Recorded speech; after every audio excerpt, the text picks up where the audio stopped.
All righty, let's go ahead and get started. Thank you all for being here. I'm excited to welcome you all to the first installment of this year's speaker series. We have another great series lined up for you this year. And to kick us off, I'm excited to welcome Dr. Morgan Shields, who's an assistant professor in the Brown School at Washington University in St. Louis. Her research focuses on the quality and accountability of behavioral health care, describing variation in quality of care and identifying effective strategies to promote equitable patient-centered care. She completed her PhD at Brandeis University in the Heller School for Social Policy and a postdoc at the Center for Mental Health at the University of Pennsylvania. As is typical for these virtual talks, I'm going to ask that we generally hold questions until the end, and we'll open it up for a dedicated Q&A by the end. You can volunteer by raising your virtual hand at that point and asking your question live, or you're welcome to put it in the chat and I'll monitor those as they come in. So without further ado, please join me in welcoming Dr. Morgan Shields. Great. Thank you, Andy. And can everyone hear me? Do I sound good? Mm-hmm. Okay. So thank you so much for inviting me to give this talk. So I am at the Brown School, it's a school that's quite interdisciplinary. We have public health, social policy, and social work. And I'm quite an interdisciplinary researcher. I describe myself as a health services and policy researcher. I have a PhD in social policy, a master's in public health, but then I also have an undergrad in psychology. And so I, at one point was going to talks like these in a psychology department. And at one point thought maybe I would go and get a PhD in experimental psychology because I just loved research and it didn't really matter what I was researching, but I wanted to continue to do that. And, psychology was the environment that I was surrounded around. And then eventually someone said, hey, you really love research and you're really passionate about this issue of how patients are treated within psych facilities. Why don't you consider combining those two? And why don't you look into public health? And so I made a pivot, and I just kind of say that as a little bit of a pitch to any students in the audience who might also be feeling like, wow, there's so much I love about psychology and research, but maybe psychology isn't a good fit, or maybe there's adjacent fields that I can consider. And so, social policy, public health, those are options for you. And then also, I just want to say, I give a lot of credit to Professor Taylor Lee for putting me on this track of doing research. And I was told that she really was behind my invite for this talk. And so I just want to say, when I met her, she was my stats instructor. She was a graduate student and I was an undergrad. And I was not a great student at the time. And I didn't know that you could do research as a student, that you can work in labs. And she invited me to work in her lab. I ended up not actually working in her lab, but her invitation kind of introduced to me the possibility that I could work in labs, and that other people see value in me. And I started viewing myself differently. And that kind of set me on a totally different path than I was. And so I give a lot of credit to Professor Lee for doing that and taking the initiative. I'm super grateful. So with that, the title of my talk is The Need to Prioritize Patient-Centered Care in Accountability of Inpatient Psychiatry. And this title really is the thesis of my program of research focused on inpatient psychiatry, where I'm really arguing that we need our accountability mechanisms to prioritize their attention towards this quality domain of patient-centeredness. And so I'm going to try to convince you of this during the background portion of my talk. And then I will share some results from a study that we published earlier this year in 2023, where we looked at the effect of patient-centeredness on changes in certain outcomes among folks that had been hospitalized in an inpatient psych facility.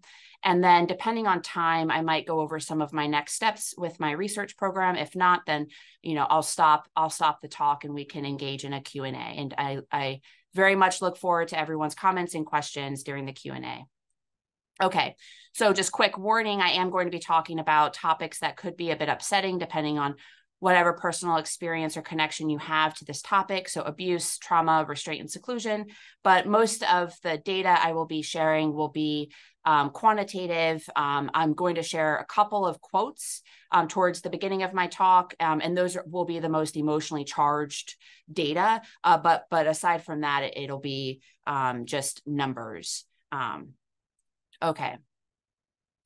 So inpatient psych is this ubiquitous setting in the continuum of behavioral healthcare, at least in the United States, and really worldwide. And despite this, there's actual limited evidence to demonstrate the benefits of inpatient psychiatric care to individual patients and to society at large. My program of research really is not focused on trying to understand the effectiveness of inpatient psychiatric care as this intervention, but it is worthwhile to note that there is a lack of evidence, but it's also a really hard intervention to study, right?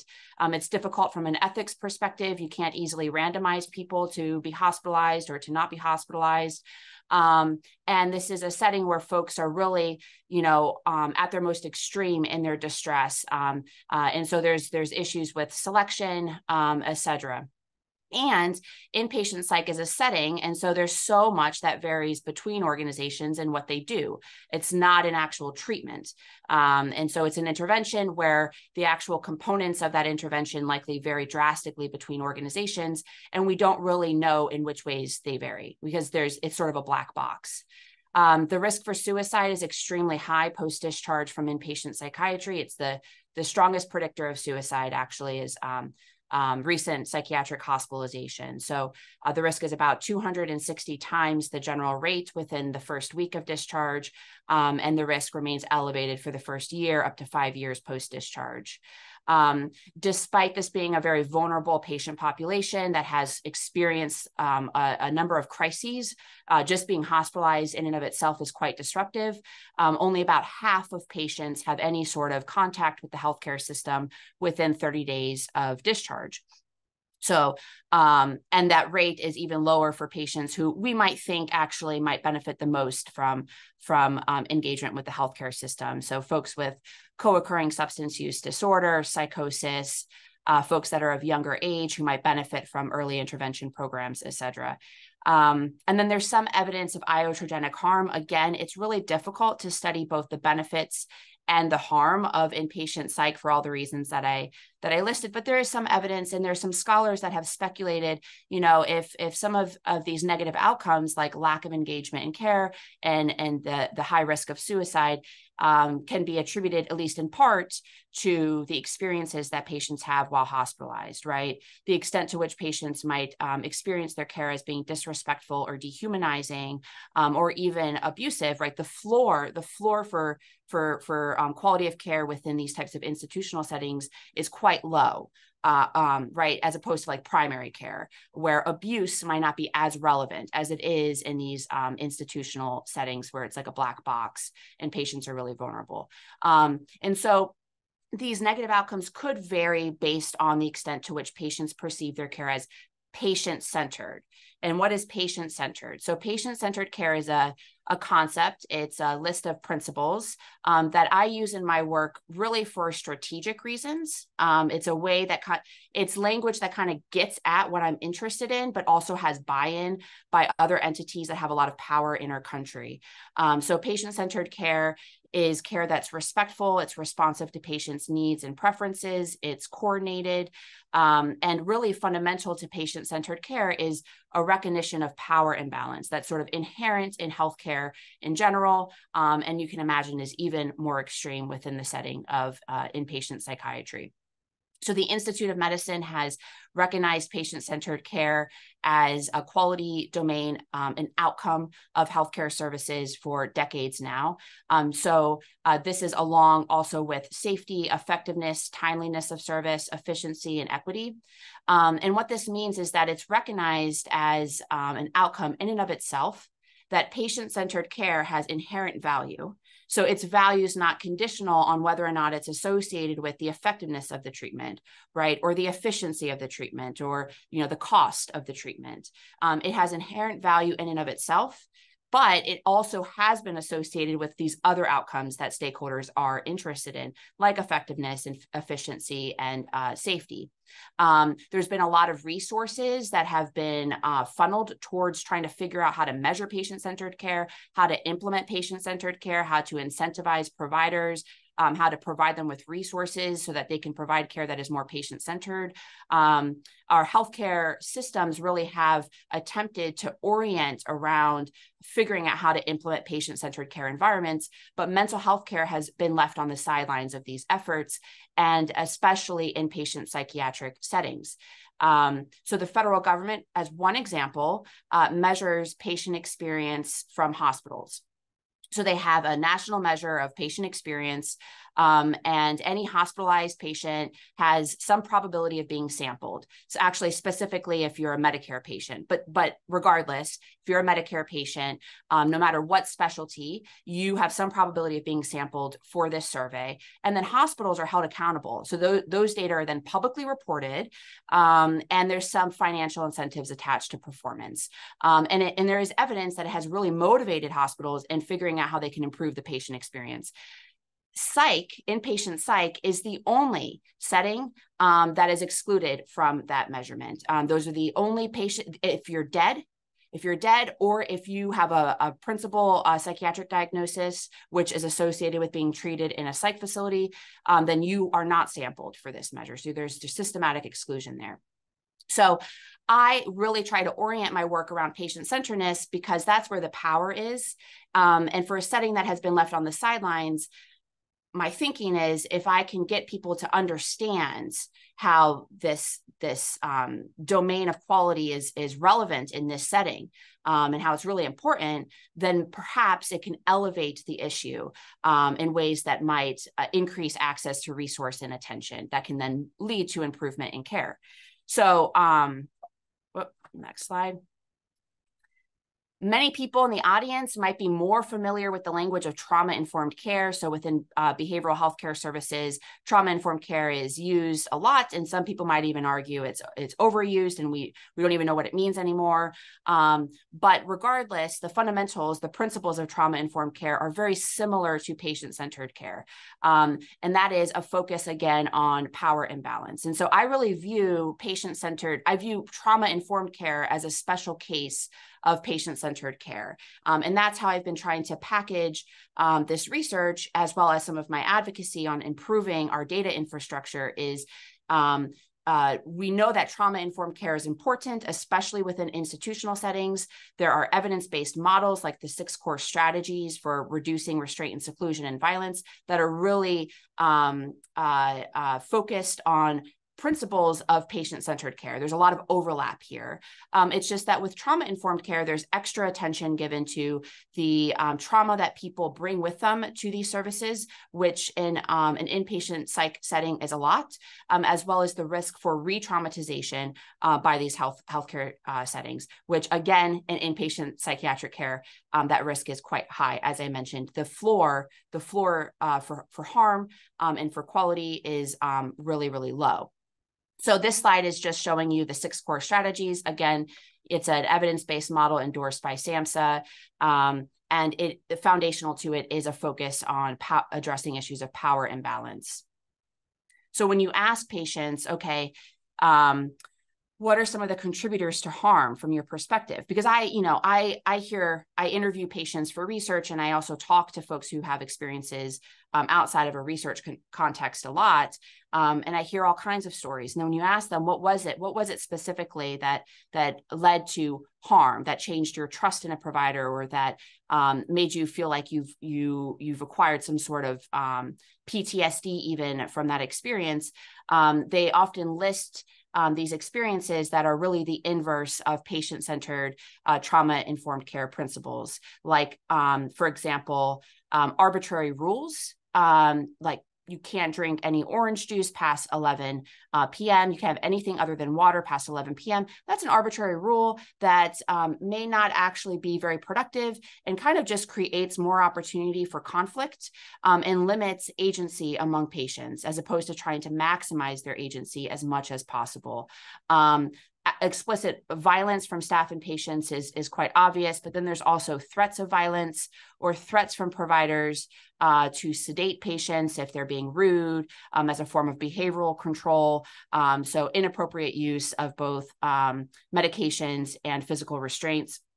And then disrespect and humiliation from staff really is the most salient experience that I have heard from patients, and lack of information sharing. So not telling them, whether or not they're hospitalized on an involuntary basis. A lot of patients don't even know. Am I here did I sign myself in? Am I allowed to leave? Why can't I leave? There's just a lot of confusion, which you can imagine might lead to additional experiences of distress and frustration, which can lead to more conflict and lack of patient agency. So I'm going to be presenting some quantitative findings from a survey that we did. But as part of that survey, we asked an open-ended question: what are your suggestions for improving inpatient psychiatric care? And a lot of our participants, rather than explicitly listing out suggestions, they actually just describe their experiences. And really there's a hunger I have found when partnering with folks with lived experience. There's a hunger to get their stories out there and to be heard and to be believed. And so I want to share a few of those quotes with you all in that similar spirit. So I will never go back to a mental health facility ever again, even if it means I end up killing myself instead. There's zero trust there, and it felt like I was in prison. So relating inpatient psych to prison is kind of a common comparison that we hear. I watched techs. Techs are frontline staff that might not be clinicians. I watched techs bash patients' heads into the ground. And then they ignored the one woman who kept repeatedly talking about how the police were going to come kill her because her brother was the Messiah, as well as past child sexual abuse. And for me, I wasn't allowed to have underwear or clothing for 3 days. So what's really powerful about this quote is they're both describing past child sexual abuse among one of the patients, as well as not having access to any underwear or clothing for 3 days, which I think everyone on this call would recognize as not being very trauma informed. And then finally, I had a fine experience, but I was saddened by how poorly less educated, less white, less quote unquote easy patients were treated. So I spent a lot of time really thinking about variation between organizations. So hospital A compared to hospital B. But this quote is really getting at within hospital variation. I mean, that some folks get treated differently based off of the characteristics that they bring to them to the hospital. And so that's also an important area in need of research.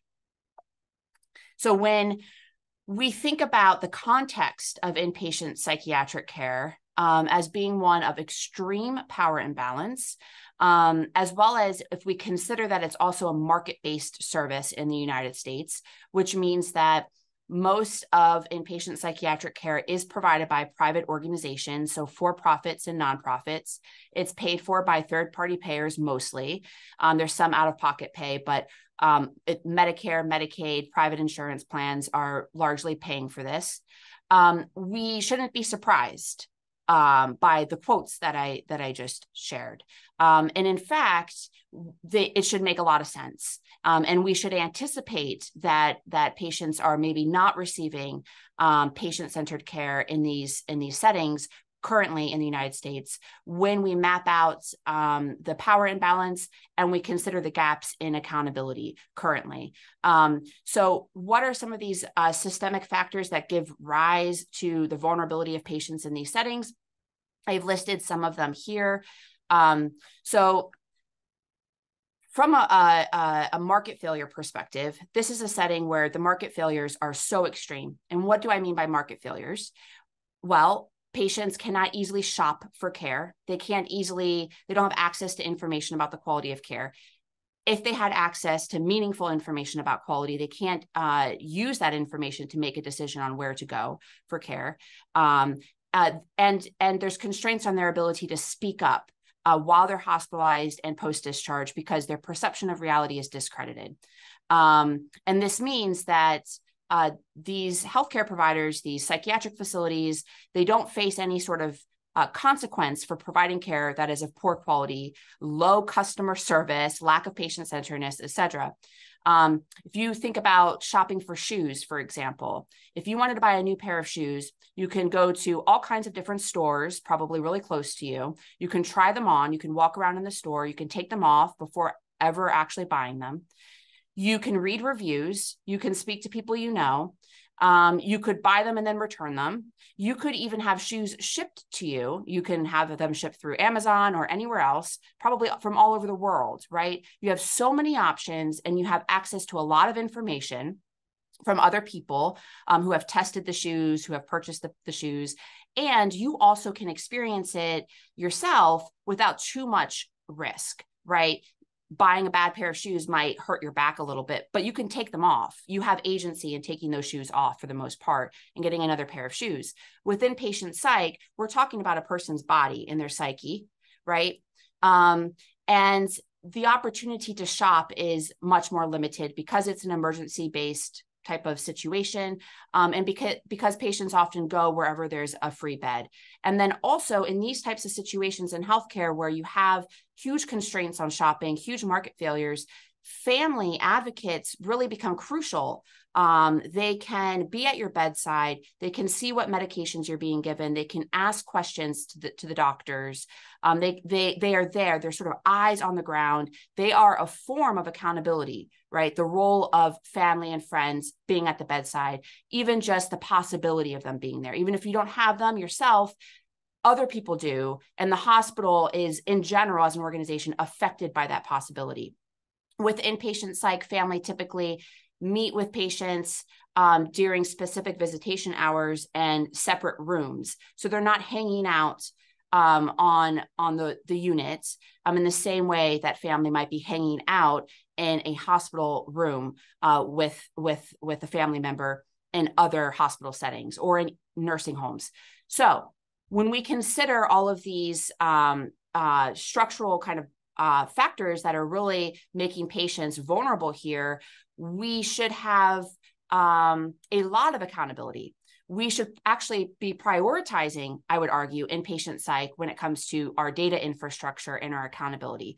But unfortunately, the opposite is true. So it is a setting where the vulnerability is perhaps the most extreme, and it is also a setting where we have sort of neglected it. People are afraid to touch inpatient psychiatric care because it feels so different. I'm sure stigma and bias plays a role in that.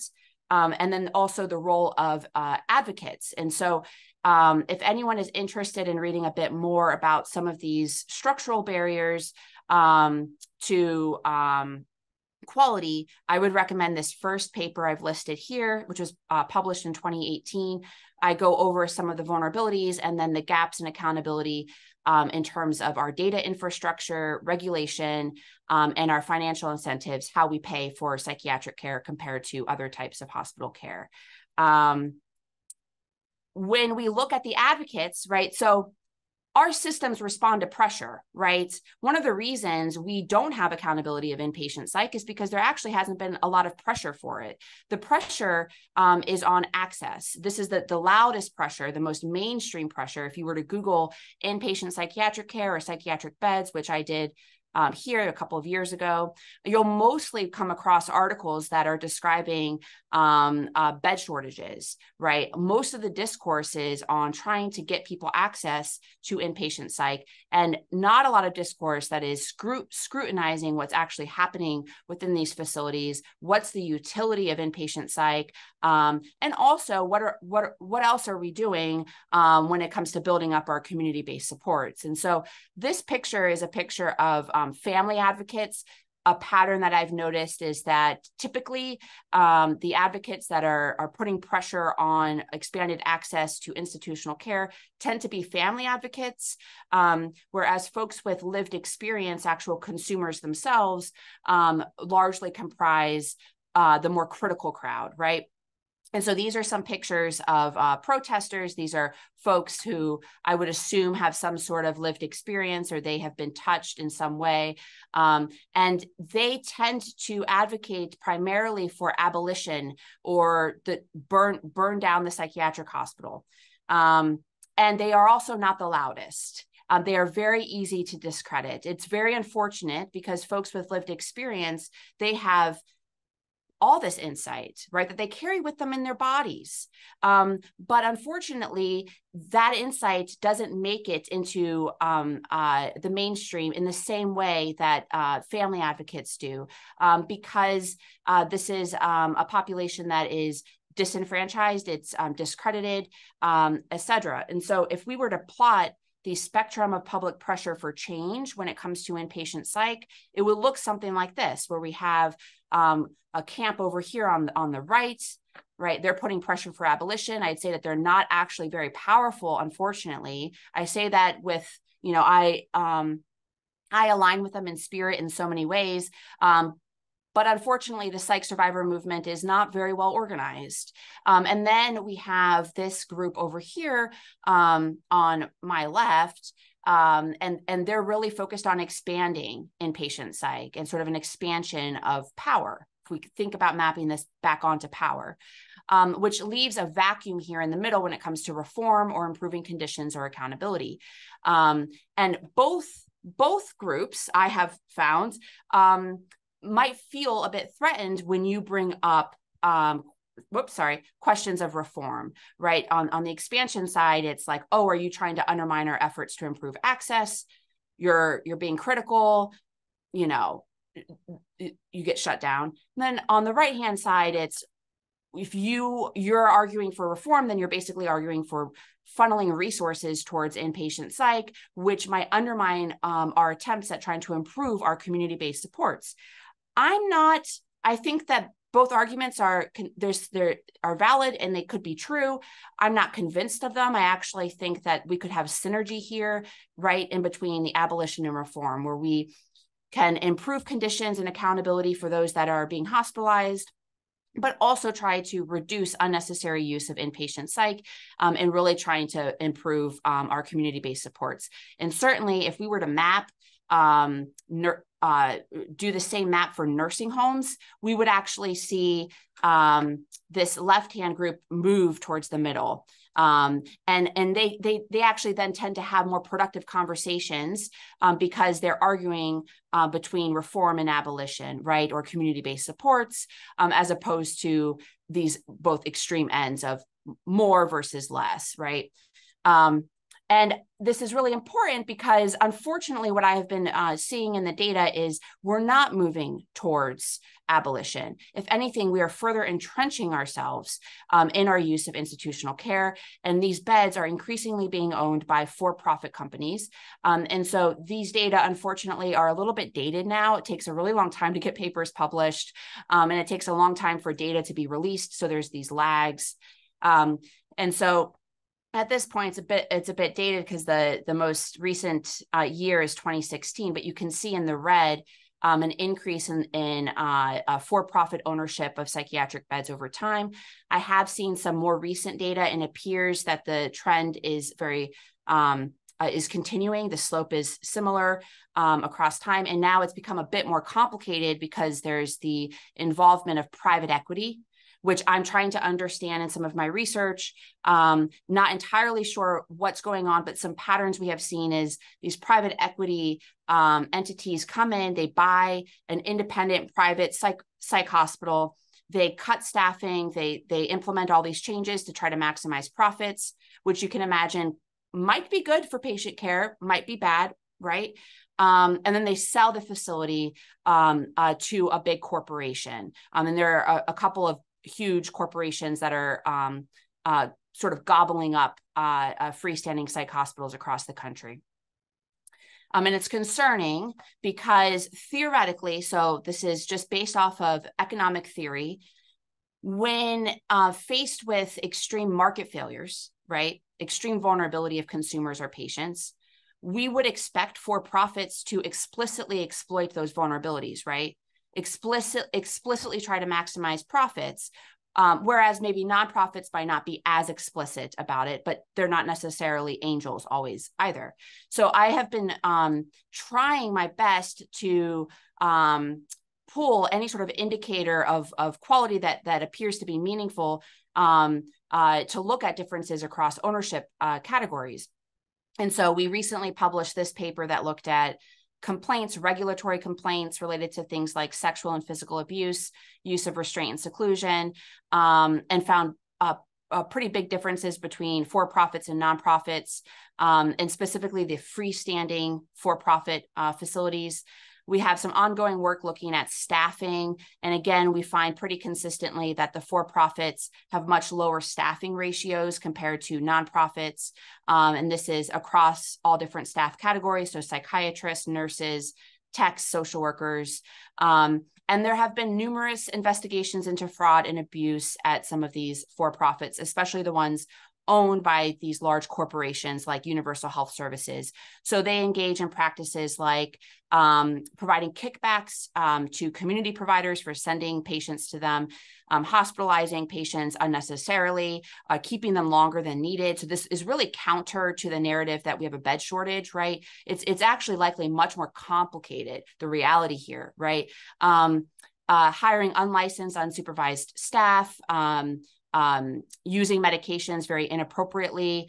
There was a case in Massachusetts where there were a couple of patients that died from essentially being over-medicated. They were put on 13 or 14 different meds and it suppressed their nervous system, and they died. And they were quite young. They were in their 20s. And so if anyone's interested in reading some of those investigations, just Google Boston Globe, Massachusetts, inpatient psych, and you'll probably see a number of different articles about various different issues, because UHS actually is the largest provider of psych care in the state of Massachusetts.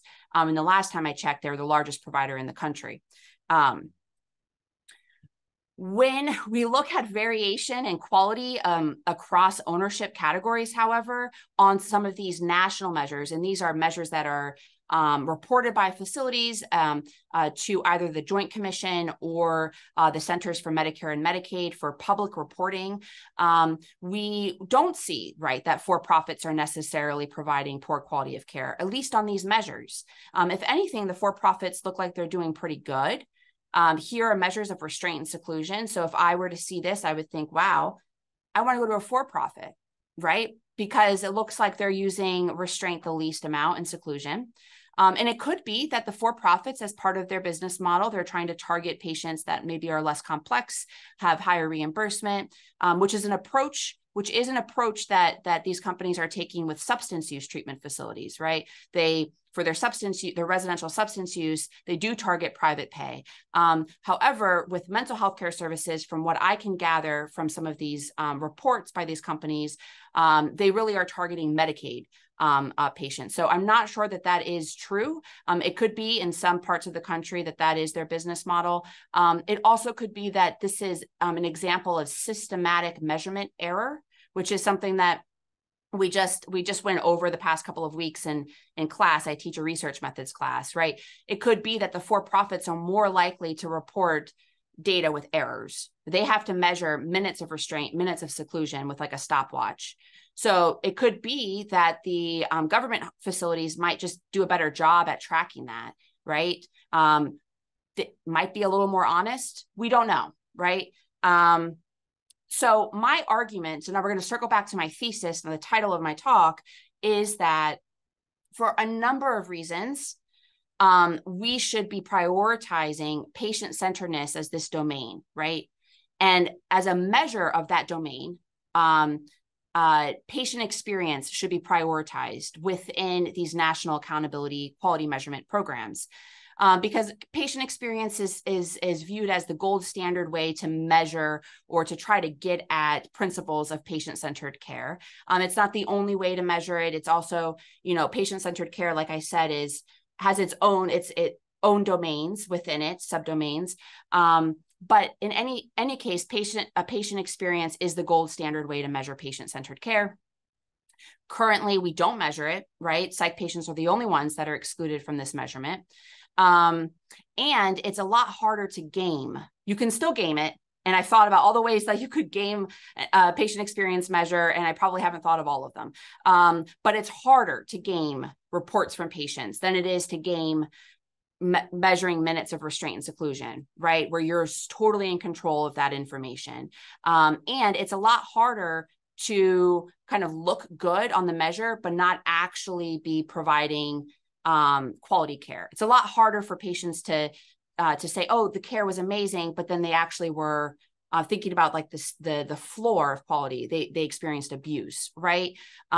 Whereas with some of those other measures like screening or creating a continuing care plan, you could see how an organization might actually do quite well on that, but still kind of treat their patients in a disrespectful way, right? So my thesis, my argument is, if we target patient-centeredness, that's most aligned with what patients value. And it most likely, even though it's an outcome in and of itself, patient-centered care, by targeting that, likely there will be positive spillover on other aspects of quality that we also care about, like safety, like post-discharge engagement with care. And there has been some changes on the horizon. So this is a little bit of a self-centered slide, I suppose. There's a picture of me, and but I'm sharing this just because I actually, if you're interested in learning more about this policy change, I would encourage you to read this Milbank quarterly opinion piece where we describe it, and when we also describe a lot of concerns we have with how it's going to be how it's going to be operationalized and implemented and reported. And so I would encourage you to read that. But basically, at the end of 2022, Congress mandated the systematic measurement of patient experience in inpatient psychiatry. Huge, big deal, which means that CMS needed to figure it out. They're being mandated to figure this out. And they did so very quickly, to their credit. I'm so impressed. They found a measure. It's called the PICS, developed by a man named David Klemensky at Yale. And they have proposed adopting it, and their final regulatory rules will be published soon, next month in October. And so in a few years, we might have systematic data on patient experience from inpatient psych that is publicly reported, available to consumers, advocates, journalists, and researchers. And so I think that will put us far ahead than where we are currently. So with that as the background or the context, I'm going to move into the results of this study. So the aims were, first, to examine the impacts of patient-centered inpatient psych on changes in patients' trust and post-discharge engagement with care. So again, patient-centered care, we value it in and of itself, but it's also has been associated with other outcomes of interest. It's most likely to be the case here. So we're looking at that. And then aim 2 was to describe differences in patient-centered care by ownership, for-profit, nonprofit, government, right? Again, thinking patient experience might be a more meaningful measure of quality than what currently exists. And then explore associations between patient-centered care and some of those other facility level quality measures that CMS currently makes hospitals report. So it was a retrospective cohort design. We recruited folks from the internet using different social media platforms. The reason for this is it's impossible, right? Without like the government mandating that hospitals report patient experience, it's impossible to have any sort of nationally representative sample of patient experience. The way that we'd have to recruit would be partnering with a healthcare plan, which again would only be one plan, or going door to door to different hospitals, and also would likely result in a sample that was biased anyways. And online methods are often used to try to reach hard to reach populations, which I do view psych patients as being part of that, especially those that might no longer be engaged in the healthcare system as a result maybe of some of their experiences.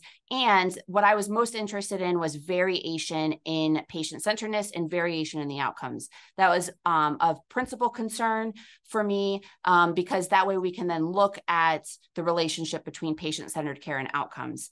So the primary predictor was a measure of patient-centered care, the CAPE, and then we created quartile groups from that just to support intuitive applied interpretation. And then our outcomes, which also we dichotomized, so you can think of all of these as binary indicators, whether or not the hospitalization changed their trust in mental health providers, which we asked quite directly. We just said, did this experience change your trust in mental health providers? And we asked it in different ways. Did it decrease? Did it increase? To what extent, et cetera? Changes in willingness to disclose distressing thoughts, changes in willingness to voluntarily go to the hospital when in distress in the future, the overall impact, whether or not it had only a positive impact or only a negative, or it was more mixed or neutral. And then the self-reported 30-day follow-up visits. We fit a series of random effects logistic regression models. We tried to control for clustering of patients. We asked participants to share the name and the location of their hospital if they felt comfortable. And then so for those who did provide that information, we then spent a lot of time cleaning those data and linking to secondary data sets. And so when possible, we were able to account for any known clustering. And then we also controlled for the degree of expectations and trust that a participant had at time of admission, because you might worry that someone who maybe just has a negative outlook, that they're going to, provide low scores on the CAPE, the patient-centered care measure, and they're going to report negative for the outcomes, and it's just going to, right? And we're not actually picking up the effect of the experience, but it's more so we're picking up maybe their mood. And so this was our attempt at trying to control for their baseline expectations and trust. And then we controlled for demographics, number of previous hospitalizations, suicidality, looked for an interaction between voluntary status and patient-centeredness, because again, the relationship between experience and outcomes might be different for those who are hospitalized on an involuntary basis. And then linked responses to facility level characteristics when possible, as I mentioned, when we were able to identify their hospital, as well as CMS's quality measures, and then fit another series of regression models. So the sample, actually, I don't have diagnoses listed here for a number of reasons, which I can explain in the Q&A, but the sample doesn't look too different from the national population of psychiatric patients in the country, except that it's skewed younger. So we had a lot more younger people participating in the study, and most people had insurance, about 90%. But for about a third, this was their first hospitalization. 44% were hospitalized on an involuntary basis, 68% for suicidal ideation. So it's really a nice variation. And this is the distribution on the CAPE measure. So you can see, a concern might be, oh, if you're doing this study and you're collecting people on the internet, you're just going to be collecting people who, or sampling people who are upset or angry, right? And so then we may not actually, if that were the case, we wouldn't see this huge spread. We'd see a clumping here on the left-hand side, but we actually see really nice variation. And if anything, there's a little bit of a ceiling effect, right? We have some clumping here at the high end of this measure. So for me, this looks great. And then these are results from the regression models. So what we're showing here are 4 different regression models. On the x-axis, the outcomes are listed, and these are all negative outcomes. And then on the y-axis is the predicted probabilities. And then the CAPE measure of patient experience is reported in quartiles, and those are in the colors. So the bottom quartile, the worst experience, is in blue, and yellow is the best experience, the top 25%. And you can see in general, it's about, for most of these outcomes, it's a monotonic relationship. And the biggest outcome is here for the hospitalization, decreased willingness to voluntarily go to the hospital. So about an 85% probability for those in the bottom 25%, reduced to less than 10% probability for those in the top 25%. And then for the positive, looking at the positive outcomes, you can see that there's also a difference here in 30-day follow-up between the bottom and the top 25%. We'll say on average, this is a sample that reported a lot of follow-up. So there could be some concerns with the validity of that, as well as generalizability, right? Because the national average is about 50%. And then, and then we see for most of these other outcomes also a monotonic relationship. When looking at the positive outcomes, we actually see the biggest effect here, which is patients reporting that the hospitalization actually increased their trust in mental health providers. So when looking at the negative outcomes, they really generalize to the hospital. That's the strongest effect. And looking at the positive here, it looks like the strongest effect is generalizing to mental health providers in general.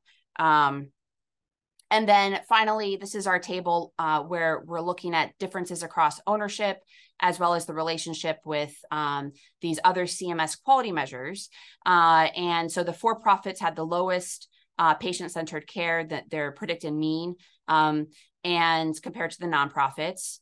And then I was quite shocked, very shocked, to find an association in the expected direction with many of these CMS quality measures, because again, we recruited folks from the internet, and then we linked them to these CMS quality measures, totally different process of estimating those quality measures, right?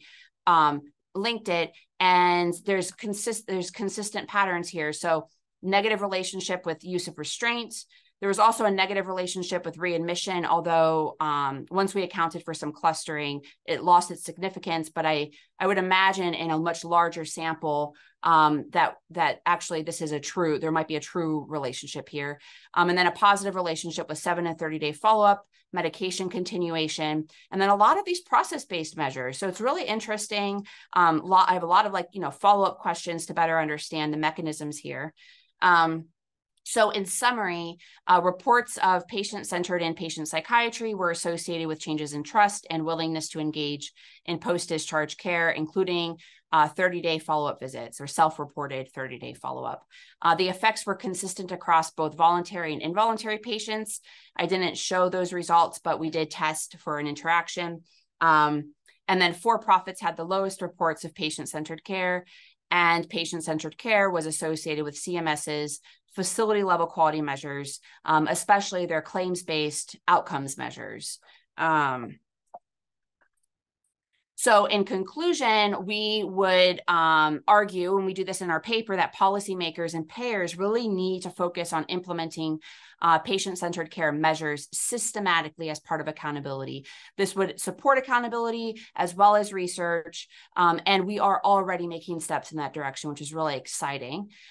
Once we have this systematic data, we will better be able to tease apart within versus between level variation, right? So how does one's characteristics relate to where they go, and how does it relate to how differently they're treated once they're hospitalized within a facility, right?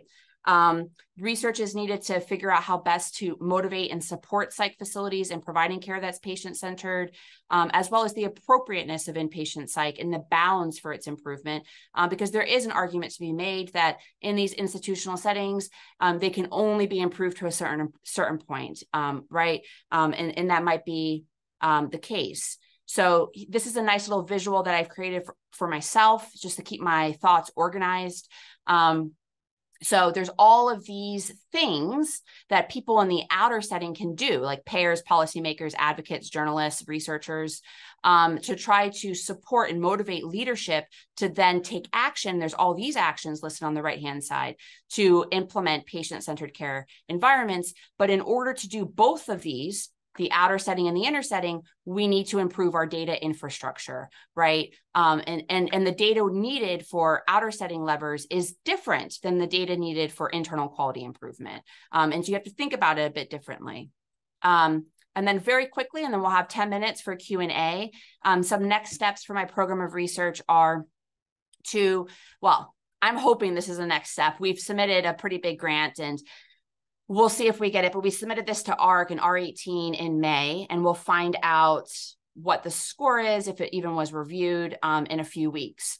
But for that, we're hoping to partner with the Philadelphia Medicaid payer to prospectively design empirically and theoretically informed financial incentives attached to feedback of patient experience and outcomes to specifically improve patient-centered, evidence-based discharge planning within psych facilities in Philadelphia. It's a really unique opportunity. Most policy research relies on retrospective designs, natural experiments, looking at the effects of existing policies. It's really hard as a researcher to just create a policy and then implement it. You can't really do that, right? It's not the same as doing a laboratory-based research.